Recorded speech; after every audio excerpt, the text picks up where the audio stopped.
Good morning guys. So ngayon wala akong ginagawa kasi pag weekdays ako lang palagi sa bahay. Nasa trabaho yung aking partner. So ngayon kasi feeling ko wala na akong exercise. Ang lamig. Lamig actually.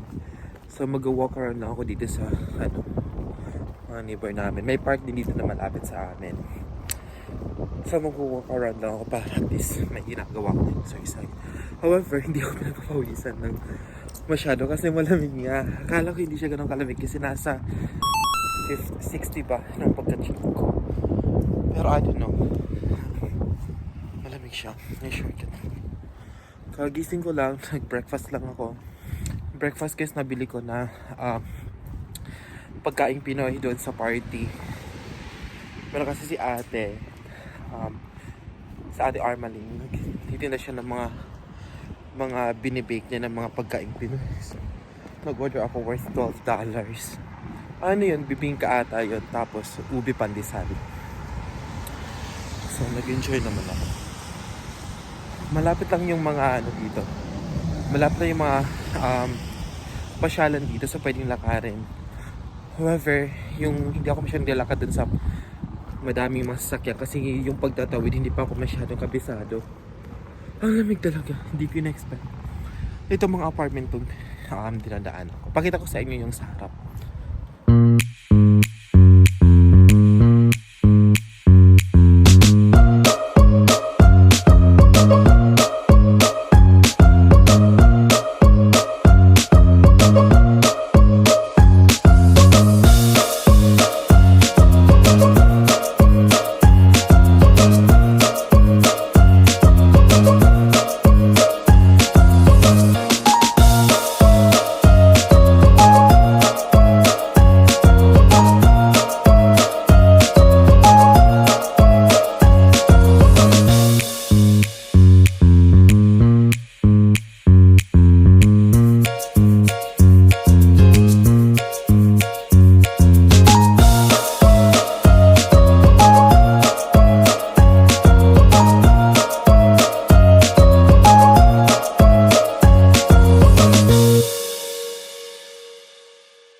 Hindi na ako nag-ano masyado kasi dito lang naman ito malapit. And I'm so happy may punta na akong barbershop na gusto ko kasi dati may nagpagupit ako kasi hindi ko talaga gusto. By the way, yung mga barbers nila dito kailangan nila ng license. Mukha mo na sila mga license. Di ka pwede maging unlike sa atin na pwede maging sideline. Dito hindi. Kailangan may license ka. Talagang hindi ako nagpapawisan. Alik sa Pilipinas, pag kaya naglalakad lang ako sa papawisan ako masyado dito. Hirap ng pagpawisan. Nandito na ako malapit sa park. And hindi sila nag-start na sila maging busy ata yung mga sasakyan dito. Kasi papasok na sila sa trabaho. Actually, feeling yung mga sasakyan nakatingin sa akin para ako nag-video. Nasa parking lot na ako na isang establishment. Dito dadala ako pag dito sa park.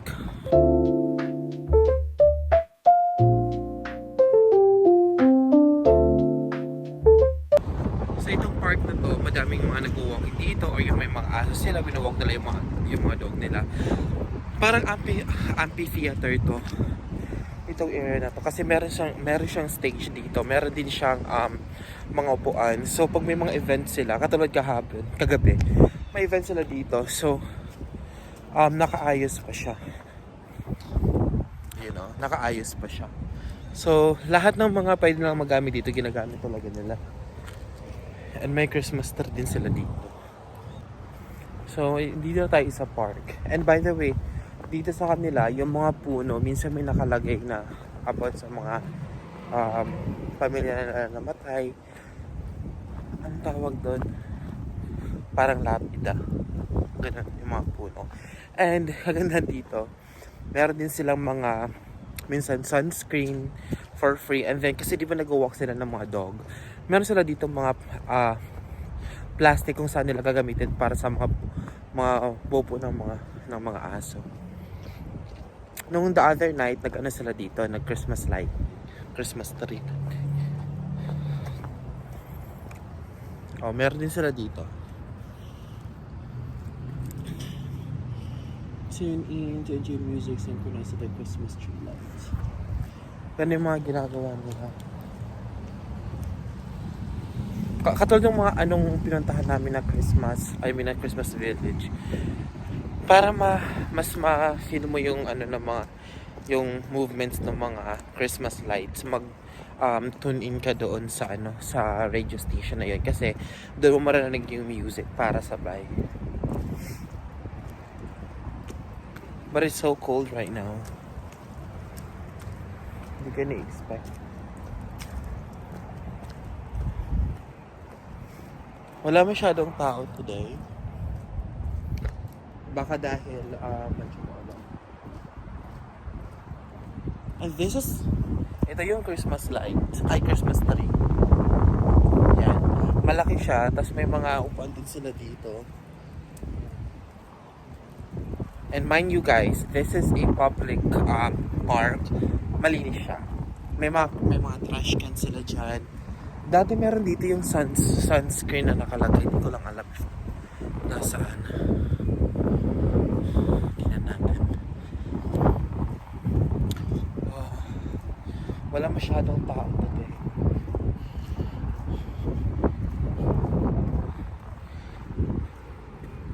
Pero sa beautiful park, meron din sila dito area for the kids. Pwede maglaro yung mga bata.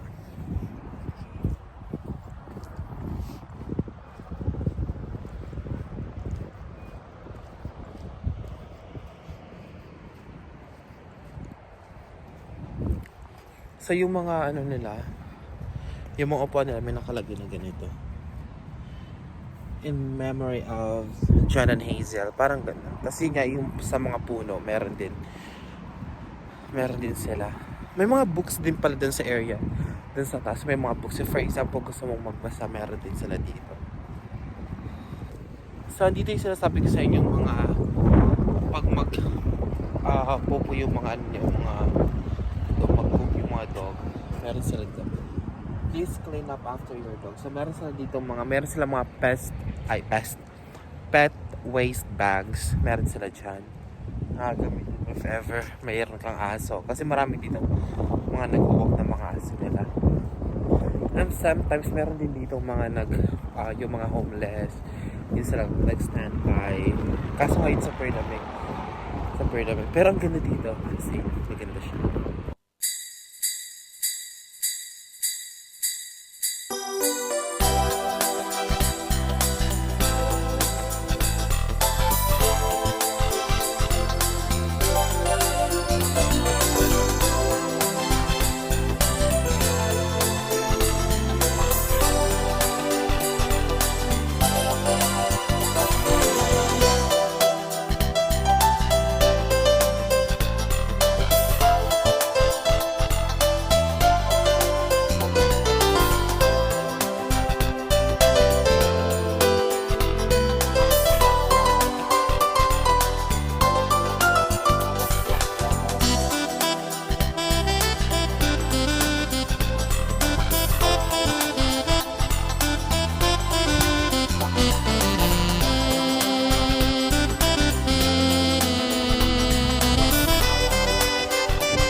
So ngayon, tapos na tayo dito. Masyadong malamig. Hindi ko kaya mag-stay pa na. Uwi na ako.